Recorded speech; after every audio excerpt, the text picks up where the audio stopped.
Respira, todo ser que respira, louve ao Senhor. E com esse pensamento, convido o Vitor para a mensagem musical.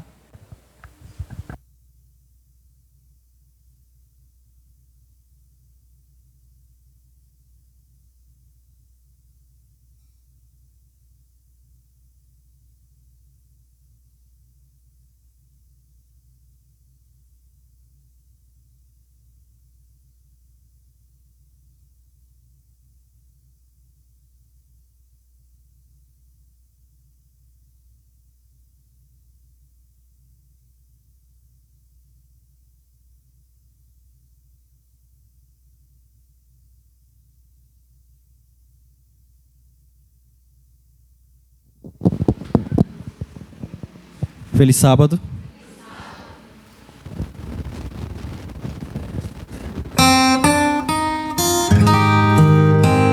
Quero todo mundo cantando.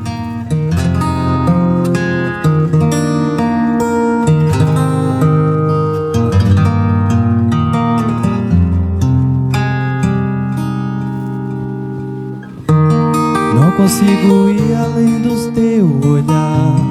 Tudo que eu consigo é imaginar a riqueza que existe dentro de você. O ouro eu consigo só admirar, mas te olhando eu posso a Deus adorar. Sua alma é um bem que nunca envelhecerá.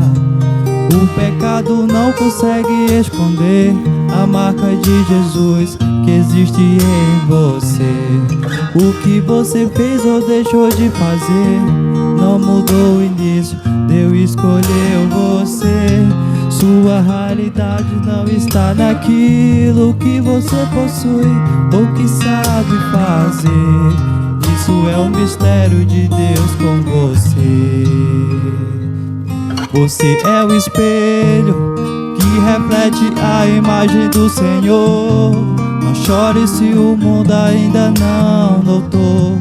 Já é o bastante Deus reconhecer o seu valor. Você é precioso, mais raro que um ouro puro de Ofir. Se você desistiu, Deus não vai desistir. Ele está aqui pra te levantar se o mundo te fizer cair. O ouro eu consigo só admirar, mas te olhando eu posso a Deus adorar. Sua alma é um bem que nunca envelhecerá. O pecado não consegue esconder a marca de Jesus que existe em você.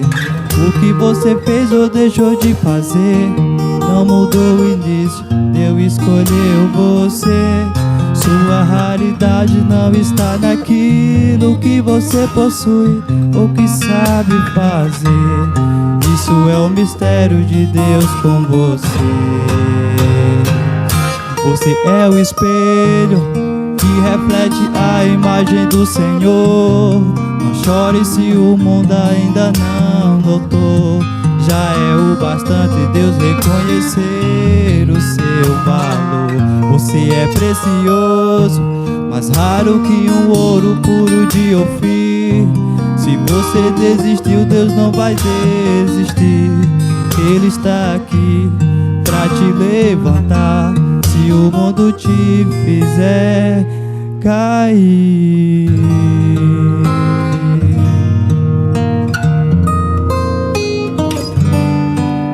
Se o mundo te fizer cair.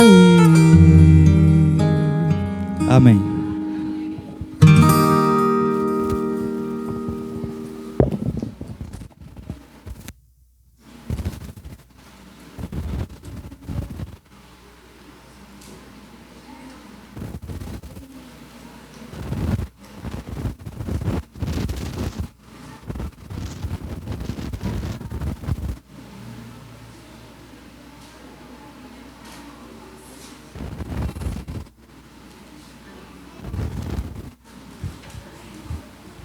2. Bom dia, um feliz sábado a todos. É um prazer mais uma vez estar aqui com os irmãos de Quipapá, na qual eu faço parte do distrito lá do Novo Horizonte, em Cupira. Estivemos, alguns anos atrás, administrando a igreja lá, central do Novo Horizonte. Eu estava passando um filme aqui na minha mente. Naquela época, era ancião daquela igreja, eu, José de Barros, o irmão André Martins, que eu acho que vocês conhecem também, de vez em quando ele está vindo por aqui, e o irmão Tito. Era esse quarteto que administrava aquela igreja ali, central no Novo Horizonte. E eu tenho saudades daquele tempo, Zé de Barros. Era uma unidade tremenda entre esses anciãos, juntamente com a comissão. Nesses mais de 30 anos que sou adventista, passei por muitas comissões, fui ancião com outros, mas sempre tem aquela que você nunca esquece, aquele momento. Foi justamente esse no qual nós éramos ali em 4 anciãos, e foi maravilhas Deus fez naquela igreja ali. Sinto muito saudade. E hoje faço parte da igreja Portal da Fé. Lá estava com falta de líderes, e aí eu lembro-me que alguns líderes que tinha lá convidou José de Barros para ser um dos anciãos de lá. E aí eu perguntei, e aí, Zé de Barros? Ele disse, não, no momento agora eu não vou poder, eu tenho um outro projeto. E aí me veio aquela tristezazinha, mas qual é esse projeto? Esse projeto não é tão bom, mas ele tinha um projeto de vir aqui para Quipapá. Amém? E aí está aqui junto com vocês, compartilhando o conhecimento que ele tem de liderança, conhecimento bíblico e de um bom cristão que sempre nós o admiramos lá em Cupira. Nós ficamos com muita saudade deles e vocês quem saíram ganhando, né? Esse casal maravilhoso aqui, junto com os demais irmãos. Pois bem,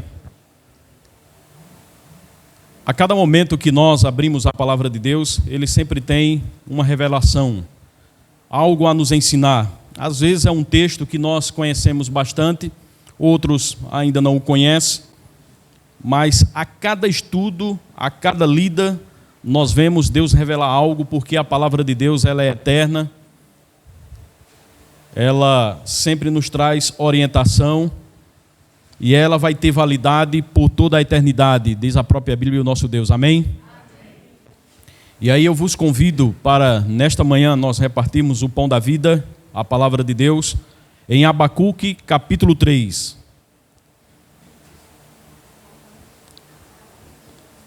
O livro de Abacuque, capítulo 3, é antes de Sanfonias e depois de Naum. É um livro, às vezes, difícil de encontrar, por ser pequeno. Você vai encontrar aí nos profetas menores. Aí vem Oséias, Amós, Naum. Aí vem Abacuque, capítulo 3, antes de Sanfonia. Se você vê o título que diz no capítulo 3, acima está dizendo assim, a oração de Abacuque. É uma oração que o profeta dirigiu a Deus em forma de um canto, e uma forma de uma música melodiosa, mas nós vamos nos deparar aqui pelo menos em 2 versículos. Abacuque, capítulo 3, versículo 17 e 18. Faça uma leitura comigo, meditando a cada palavra que nós iremos ler. Versículo 17 está escrito assim: ainda que a figueira não floresça, nem haja fruto na vide, o produto da oliveira minta, e os campos não produzam mantimento, as ovelhas sejam arrebatadas do aprisco, e nos currais não haja gado. Então você vê aqui que é destruição total, caos total, de que ele vinha falando, que estava ali presenciando. E aí no verso 18, ele dá uma declaração tremenda, que diz assim: todavia, eu me alegro em quem? No Senhor. Exulto no Deus da minha salvação. Amém? Que coisa maravilhosa. Nós vemos aí Abacuque mostrando, revelando que estava vivendo momentos difíceis, momentos de crise. Mas, queridos, nós também, nos dias atuais, vivemos em tempos de crise. Nós vemos aí que quase passamos por uma pandemia, porque aí resta ainda alguns poucos lugares ainda infectando pessoas, ceifando vida de pessoas. Nem ao menos saímos ainda de uma pandemia, de uma crise mundial. 2 países começam lá a guerrear, a brigarem um com o outro, invadindo as terras do outro, lá do outro lado do mundo. E nós aqui passando as consequências dessa guerra. A inflação aí estourada. E quando a inflação sobe, aí vem desemprego, vem miséria, fome, necessidade. E estamos aí, não só o Brasil, mas o mundo inteiro, mais uma vez, passando por crises. E crise é uma coisa presente, é uma situação presente em nossa vida. Sempre foi assim. Desde que houve homem na terra, nós vivemos em crise desde que o pecado entrou no mundo. E essa crise atinge a nossa vida material, familiar, profissional, individual, coletiva, emocional, existencial e espiritual. Em todas as áreas de nossa vida, nós vivemos atravessando crises, dificuldades. Na guerra nós vemos aí algo atingindo o material, o cotidiano, o mundo inteiro sofrendo as consequências de 2 países brigando. Na vida familiar, não precisamos ir tão distante para olhar na vida das famílias mais distantes. Precisamos olhar somente para a nossa família. Quanta crise familiar.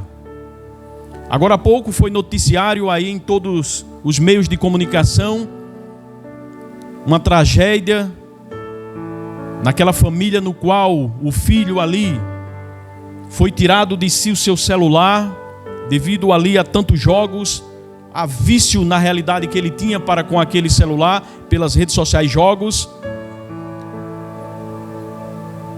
E aí o que ele fez? Pegou a arma do pai, que era militar, atirou ali bem pertinho na cabeça da sua mãe. O seu irmãozinho de 7 anos atirou também na costa dele. Quando o pai chega, ele dá um tiro também. O pai não morreu, mas pelo menos estava até então, quando li a reportagem, paraplégico. Então nós vimos essas crises na família constantemente. Filhos envolvidos com drogas, violência familiar, de cunho verbal, agressão sexual, tantas coisas que invadem a família, levando as nossas famílias no mundo inteiro a viver em crise. É crises coletivas também. Quando nós começamos a olhar a reportagem pelo mundo afora, nós vemos quanta injustiça da própria justiça. Nós vemos quantas coisas, quantas leis são assinadas contra a humanidade. Essa é uma realidade. Você vê na Argentina, o Congresso aprovou ali a legalidade do aborto. E aí muita gente ali de frente do Congresso comemorando. Em alguns países até crianças de 6 meses podem ser abortadas. E há lugares ainda que estão votando para que com 9 meses ainda, no ventre já a ponto de sair para a vida, podem ser abortadas também. Então nós vivemos uma crise coletiva, mundial, impressionante. E emocional nem se fala.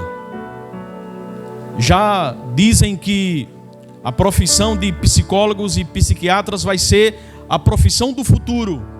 de tantas pessoas com depressão, com crises existencial e emocional. A crise existencial também ela atinge muitas pessoas que não se aceitam, não se perdoam, acha que tudo está difícil. E aí começa o espírito de revolta, crise existencial. E nem se fala, queridos, a crise que nós estamos passando, a crise espiritual. Já dizia pastor Paulo Júnior que essa geração é a pior geração que já existiu desde que houve homem na terra. Uma geração que não sei como Deus ainda aguarda esse povo se converter. Claro, sabemos que a graça de Deus é o amor de Deus que Ele tem pela humanidade. Mas essa é a pior geração que existiu nesses 6.000 anos de existência desse planeta Terra. Mas a pergunta é: como proceder nesses momentos aflitivos? Como nós devemos nos comportar nesses momentos de aflições? Qual deve ser a conduta de um cristão autêntico em meio às dificuldades? Porque, meus queridos, estar confiantes e alegre quando tudo está fácil, quando tudo está em vento em popa, isso é muito fácil. Quando tudo que você vai fazer dá tudo muito certo.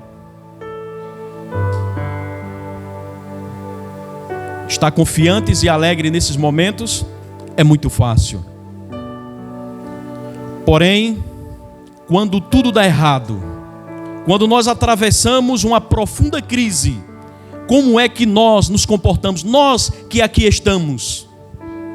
Porque essa crise, se ela não chegou na sua vida, infelizmente no mundo em que estamos, ela um dia chegará.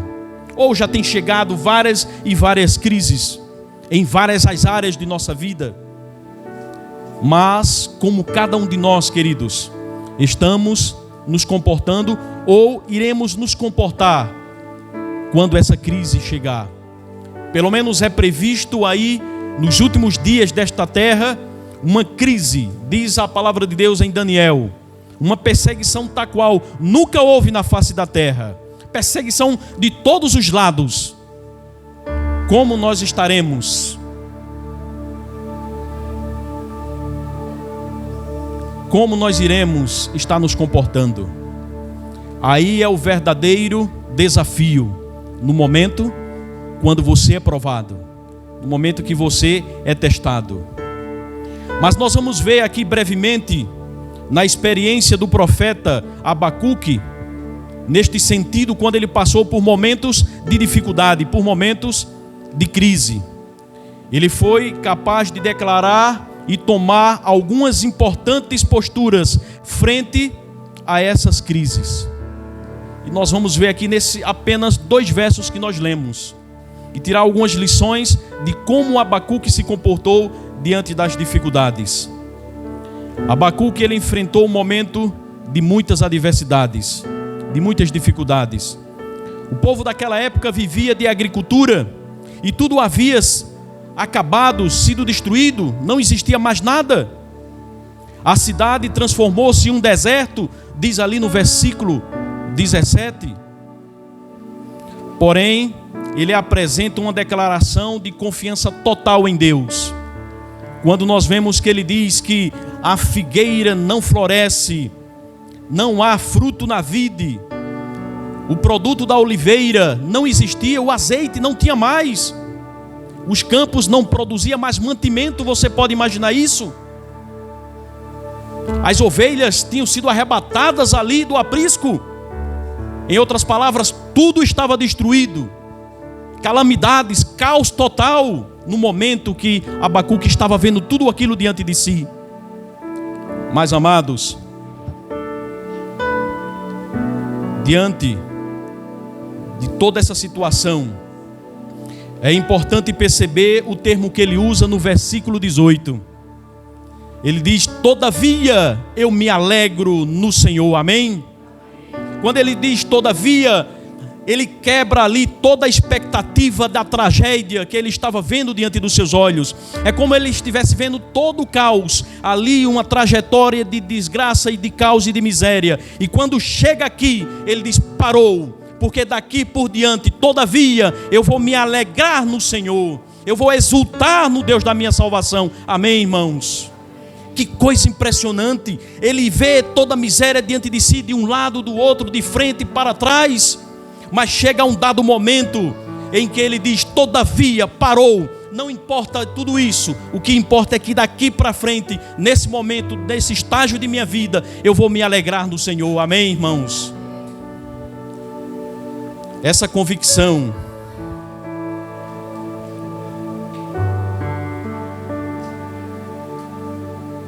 alcançou um coração de um outro homem também.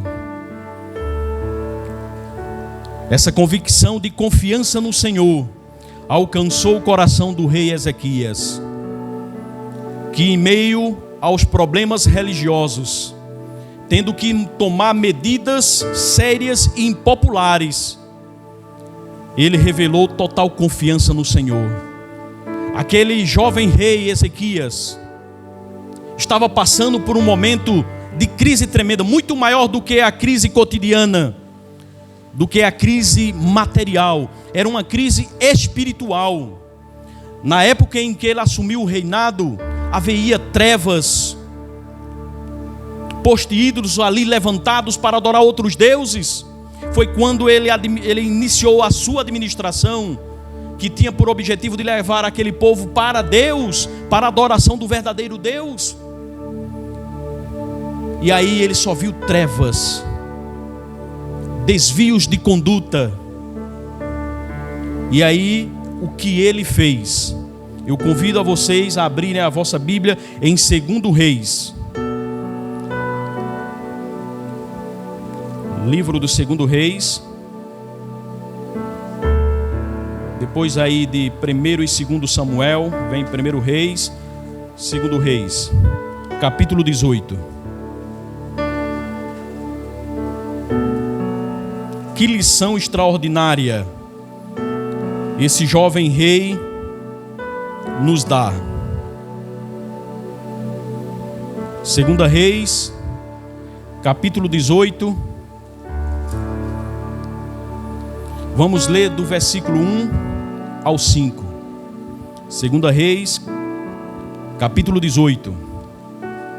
Versículo 1 está escrito assim: no terceiro ano de Oséias, filho de Elá, rei de Israel, começou a reinar Ezequias, filho de Acais, rei de Judá. Ele tinha 20 e quantos anos? 25 anos de idade quando começou a reinar, e reinou 29 anos em Jerusalém. Sua mãe se chamava Abi e era filha de Zacarias. Versículo 3. Fez ele o que era reto perante o Senhor. Olha que maravilha. Fez ele o que era reto perante o Senhor, segundo tudo que fizera Davi seu pai. Removeu os altos, olha que coisa maravilhosa. Quebrou as colunas e deitou debaixo os postes ídolo, e fez em pedaços a serpente de bronze que Moisés fizera, porque até aquele dia os filhos de Israel lhe queimavam incenso e lhe chamavam Neustã. Versículo 5. Confiou no Senhor, Deus de Israel, de maneira que deixou dele, de maneira que depois dele não houve seu semelhante entre todos os reis de Judá, nem entre os que foram depois dele. Amém? Que coisa tremenda, amados. Aqui está dizendo que quando ele assumiu, o povo andava desgarrado dos caminhos do Senhor. Mas aquele jovem de apenas 25 anos de idade, que visão! Queríamos nós que estivéssemos muito Ezequias, muitos jovens de nossa igreja, com essa visão, com essa consagração, com essa obediência no coração para Deus. Onde ele veio aqui, ele tomou decisões impopulares. Imagine a multidão, todo o povo adorava outros deuses, colocava incenso ali, adorava a serpente de bronze que Moisés levantou ali no deserto. O povo havia desgarrado do caminho de Deus, e agora ele começa a derrubar tudo, a quebrar tudo, e levantar os altares ao Senhor. E diz aqui que diante das trevas que ele começou a reinar, ele confiou no Senhor de todo o coração. Amém? Como precisamos nós, amados, em meio a todas essas crises, olharmos confiantemente no Senhor, entregar a nossa vida a Ele e acreditar que tudo pode dar certo quando estamos no Senhor, quando convidamos Ele para batalhar conosco. Que coisa maravilhosa! Quantos jovens desse precisamos nas nossas igrejas? Quanta visão do que é administrar a casa de Deus, levar o verdadeiro conhecimento a todos, mesmo que as suas decisões não estejam de acordo com a maioria.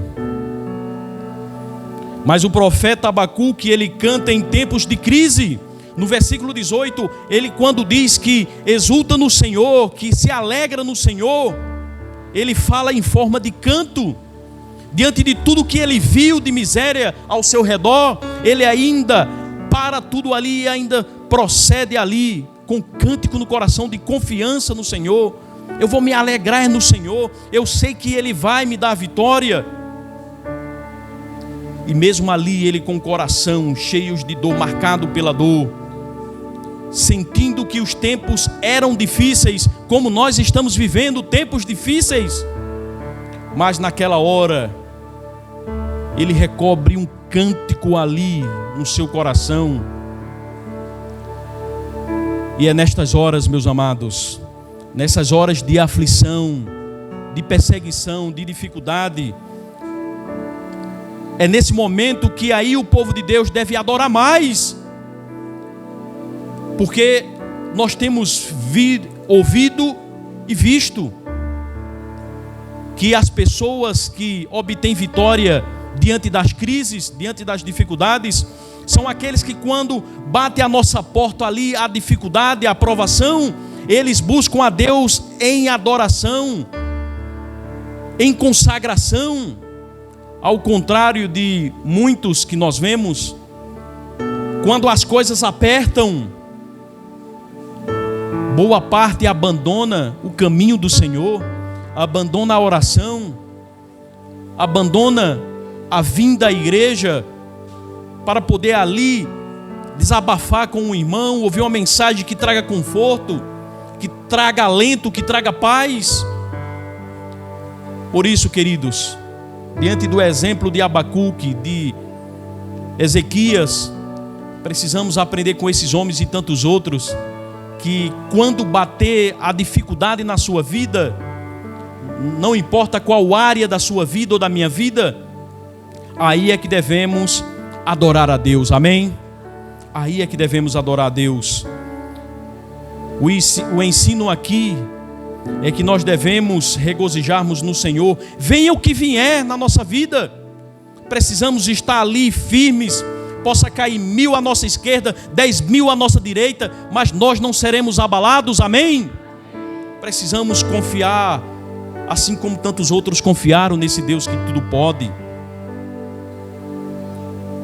Quantos cristãos na época do Império Romano foram perseguidos, torturados, assassinados, mas a cada dia a sua fé aumentava, a união uns para com os outros aumentava. Você lendo ali no Grande Conflito, em vários outros livros, nós vemos ali quando os cristãos eram perseguidos, eram levados ali para os coliseus, onde as feras ali eram lançadas com muitos dias ali sem comer. Ali estavam mulheres, crianças, homens, idosos, e ali eles soltavam as feras ali, e aqueles cristãos, houve o relato, está lá relatado no livro do Grande Conflito, que aqueles irmãos ali, aqueles cristãos que eram comidos por aquelas feras ferozes, eles estavam ali com partes dos seus corpos ali E quando eles encontravam a cabeça, que geralmente o animal, né, desses ferozes, esses felinos, eles não comem a cabeça, encontrava-se ali a cabeça de vários cristãos, mas nenhuma delas estava com o semblante de dor, de desespero, mas estava ali com semblantes de paz, de tranquilidade, de que tinha completado a carreira da fé. Amém, irmãos? Que coisa, sabe o que é isso, amados? Sabe quando isso acontece? A experiência. É a experiência sua com Deus, a sua intimidade com Deus, é que faz com que, meio à tribulação, mesmo que venha a morte, não faz com que desanimamos, vivamos uma vida de tristeza, de amargura, de murmura. Não, amados, aqueles que estão em Cristo sempre estarão no seu coração com paz, com alegria, porque a verdadeira felicidade não é algo, é alguém, é Jesus. Amém, irmãos? E quando nós temos Jesus no nosso coração, não há, pode estar caindo tudo ao redor, mas estamos nós ali, firmes, inabaláveis. Precisamos confiar nesse Deus que tudo pode. Os cristãos que foram levados, perseguidos, e ali foram obrigados a desistirem da sua fé, a exemplo de João Hus, Jerônimo no final, esses homens foram colocados ali sobre postes ali de madeira e vários galhos ali, madeiras, combustíveis, e ali era dada a última oportunidade deles negarem a fé, dizer ali para todo mundo que ali estavam: negue a sua fé, diga que tudo que você viveu, tudo que você pregou era mentira, que está voltando agora para a igreja. E aqueles homens permaneceram firmes, irmãos, mesmo que estavam ali decretado a sua morte. Impressionante que um desses homens, quando estavam ali, o arcebispo disse: negue a sua fé, você tem a oportunidade agora. Não, eu sei em quem eu tenho crido, eu vou permanecer naquilo que eu preguei, naquilo que eu acreditava. E aí aquele capataz chegou ali com aquela tocha ali, ele começou a rodear ali, para chegar por trás e colocar, atear fogo ali, naquela fogueira. Quando ele disse: epa, pare aí, eu quero que você venha pela frente. Eu não estou com medo, porque se eu estivesse com medo, eu não estaria aqui, eu não teria decidido morrer por Cristo. Venha e coloque fogo pela frente. Que coragem, irmãos. E ali os relatos dizem que na hora que colocou o fogo, e que colocava fogo em todos aqueles cristãos, quando aquele fogo pegava ali rapidamente e começava a queimar as suas pernas, ao invés deles estarem gritando com dor, em desespero, talvez alguns gritando: parem, eu desisto. Não, amados, eles estavam cantando louvores a Deus, amém? Louvando a Deus até que a morte silenciasse a sua voz. Isso é fé, amados. Volto a dizer, isso é experiência com Jesus todos os dias. Precisamos mais, amados, quebrar tantas coisas que nós nos envolvemos com o mundo, até coisas que são abençoadas, mas às vezes nos distancia de Deus. Quem pode dizer que trabalhar é maldição? Não, é bênção. É bênção. Mas às vezes nós, à procura de tanto trabalho, de tantas horas de trabalho, tantas horas extras, nós esquecemos da comunhão com Deus. E aquele trabalho começa agora a ser talvez um Deus na nossa vida, impedindo que a gente tenha a devida comunhão com Deus, a devida consagração a Deus. Precisamos, irmãos, ser equilibrados. Nós devemos separar tempo para todas as coisas. Há tempo para tudo debaixo do sol, diz Eclesiastes. Há tempo para tudo, irmãos, para fazer todas as coisas e continuar na nossa comunhão com Deus, na nossa dependência de Deus. No momento de crise, aprenda como Silas e Paulo estavam ali na prisão, acorrentados, já tinham sido esmagados ali com chicotes, já tinham apanhados, já tinham sido torturados, mas naquele momento de dor, naquele momento de prisão, ao invés deles estarem indagando a Deus, mas Senhor, estava fazendo a tua vontade, estava pregando o teu evangelho, estamos nós aqui, cheios de sangue, machucados, presos, acorrentados. Ao invés disso, meus amados, sabe o que Paulo e Silas estavam fazendo ali na cadeia? Louvando a Deus, amém? Louvando a Deus. E diz que quando eles louvaram a Deus, quando eles oraram a Deus, os alicerces ali do cárcere, da prisão, estremeceram e todas as portas se abriram. Precisamos, amados, aprender com esses homens de fé, homens que foram escritos os seus exemplos, para que nós tenhamos um reavivamento na nossa vida, entendendo que nós podemos ser vencedores se estivermos em Cristo Jesus. E queridos, para o cristão, a crise espiritual é a mais dramática. Nós falamos aqui em várias crises: emocional, conjugal, familiar, emocional, mas a crise espiritual, ela é mais drástica, porque os problemas vêm, mas quando ela quebra o alicerce da nossa espiritualidade, nós não temos mais fé, a nossa fé vai diminuindo, a nossa dependência de Deus vai diminuindo, a nossa crença de que Deus vai à batalha diminui. Aí onde está o maior perigo, que é a crise espiritual, quando nós quebramos o nosso relacionamento com Deus, e aí todas as outras coisas vão ficando difíceis. Começamos a olhar para o tamanho do problema e esquecemos de olhar para o Deus que é enorme. Às vezes nós vemos um problema e imaginamos que é intransponível, que não há mais solução, que não tem jeito, que tudo acabou, que tudo encerrou. E esquecemos, amados, que Deus, Ele é tão grande, a ponto de preencher todo o infinito universo, amém? Que Deus grande, amados. O problema não está em Deus, não está no seu poder, o problema está na nossa pequenez de fé, porque a própria palavra de Deus disse que se nós tivermos fé tamanho de um grão de mostarda, nós faremos proezas, fazemos maravilhas. Por isso precisamos, amados, depositar a nossa confiança em Deus, num Deus que nunca perdeu uma batalha. Deus nunca perdeu uma batalha, amados. E aí quando nós olhamos para o tamanho do problema, nós esquecemos que temos um Deus que está a nos abençoar.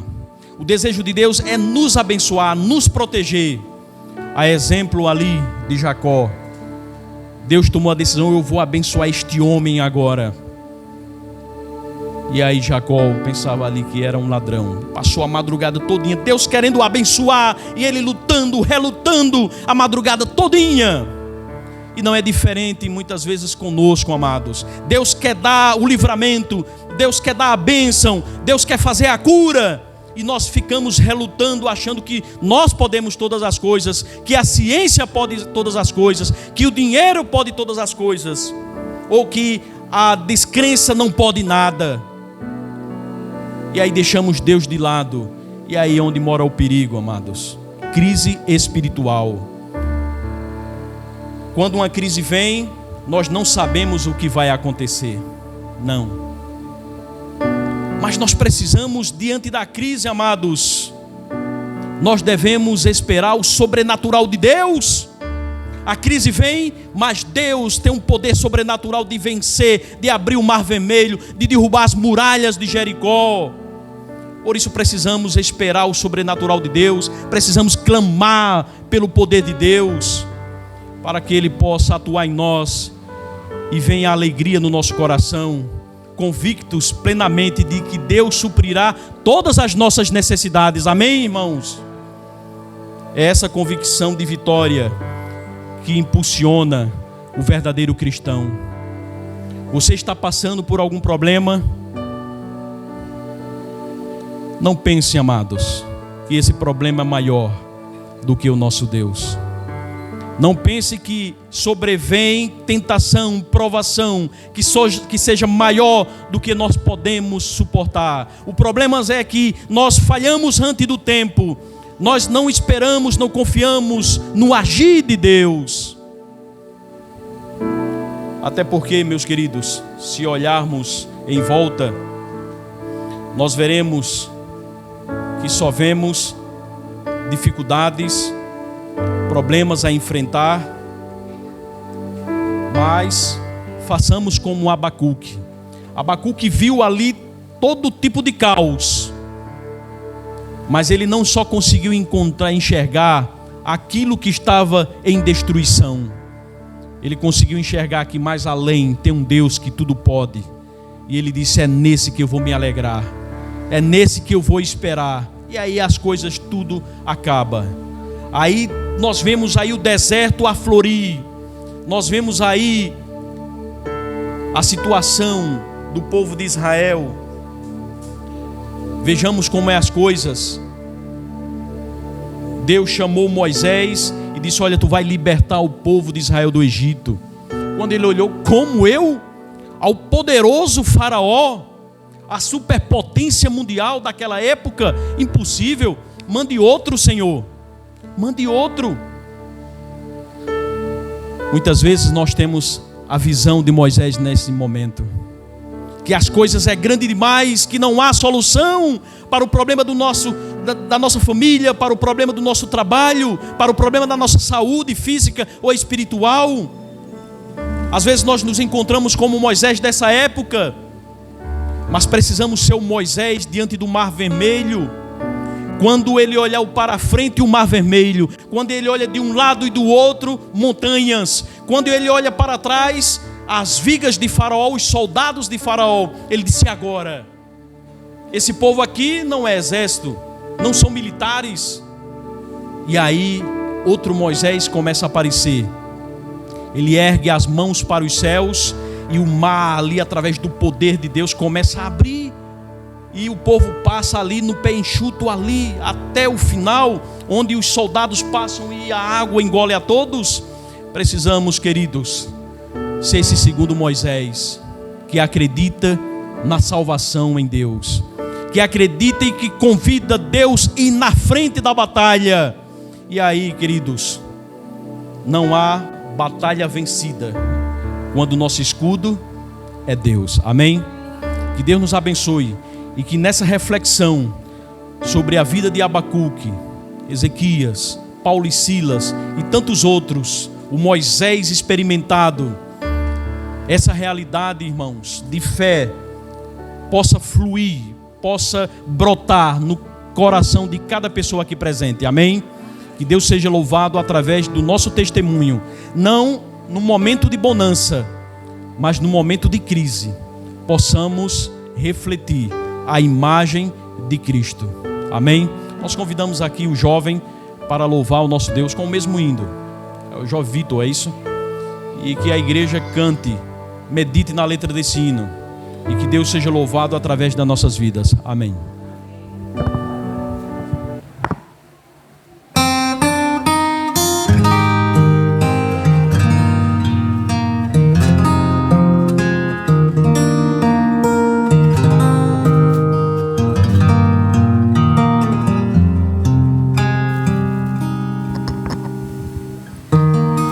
Consigo ir além do teu olhar. Tudo que eu consigo é imaginar a riqueza que existe dentro de você. O ouro eu consigo só admirar, mas te olhando eu posso a Deus adorar. Sua alma é um bem que nunca envelhecerá. Não consegue esconder a marca de Jesus que existe em você. O que você fez ou deixou de fazer não mudou o início, Deus escolheu você. Sua raridade não está naquilo que você possui ou que sabe fazer. Isso é mistério de Deus com você.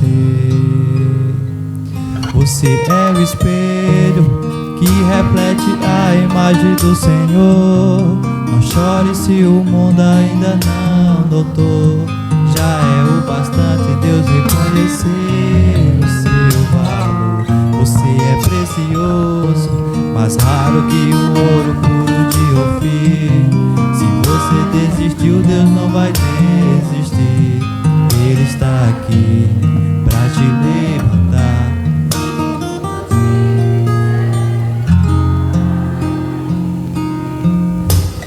O ouro eu consigo só admirar, mas te olhando eu posso a Deus adorar.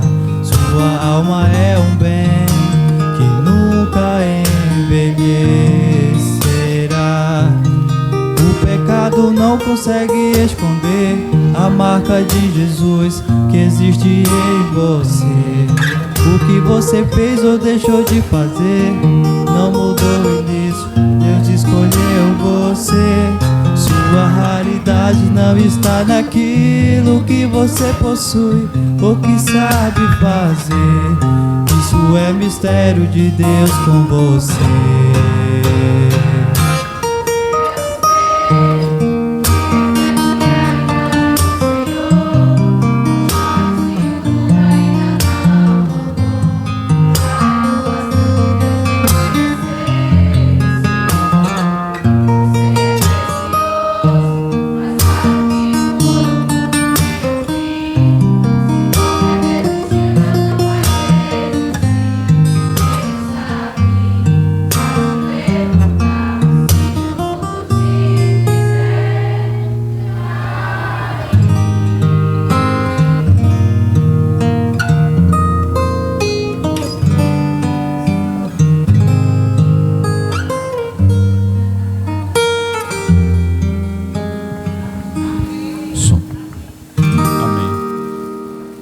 Oremos.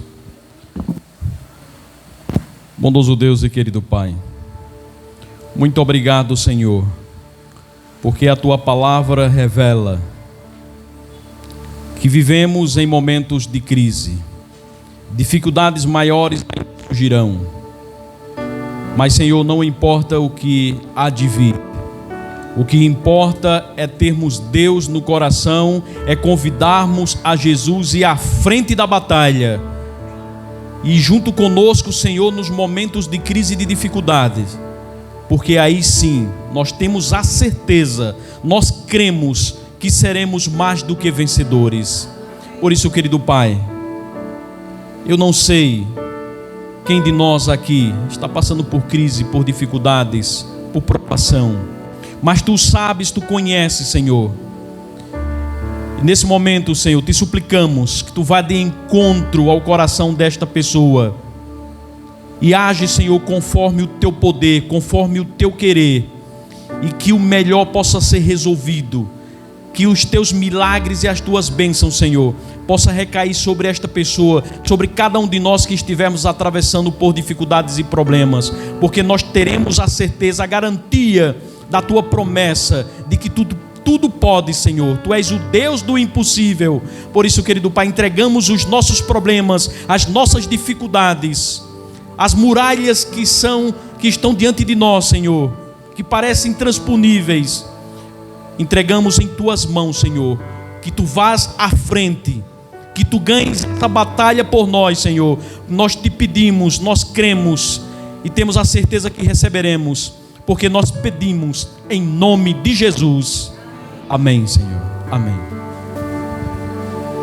Os irmãos tenham um feliz sábado. Agradecemos aqui pelo convite de estarmos aqui compartilhando a palavra de Deus com os irmãos. Está aqui a minha família, minha esposa Lídia, Isabela, Lucas, nossa amiga Ivone. E que prazer rever aqui os irmãos mais uma vez. Obrigado, Felipe, pelo convite, pela recepção que sempre Zé de Barros e sua esposa nos concede. E sintam-se abraçados pela igreja lá do Portal da Fé e principalmente por Cristo Jesus. Amém? Um feliz sábado e um bom trabalho missionário. Que o poder de Deus, o seu Santo Espírito, traga muitas almas através do trabalho de vocês durante essa semana, e que possamos despovoar o inferno e encher o reino de Deus. Amém? Amém.